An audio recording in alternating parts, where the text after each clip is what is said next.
Hindi totoo yung kung oras mo na. Hindi totoo yun. Alam mo kung bakit?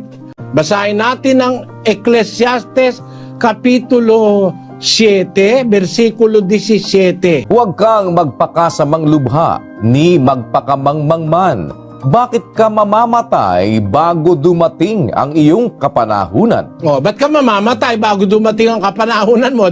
Hindi pa oras mamamatay ka na pag nagpakasama kang lubha. Subukan mong uminom ng drug at suminghot ka ng nakalalasong usok. Magsyabu ka ng magsyabu. Pag hindi ka aabot ng 40 anyos patay ka na. Kaya yung kawikang, kung oras mo na, mali yun. Tuwid natin. Kahit hindi mo pa oras, pag nagpakasama ka, todas kang bata ka. Kahit naman dapat ka nang mamatay, sabi ng doktor. Kung may takot ka sa Diyos, humiling ka, pwede naman niya i-extend ang buhay mo Basahin natin ang 10:27 ng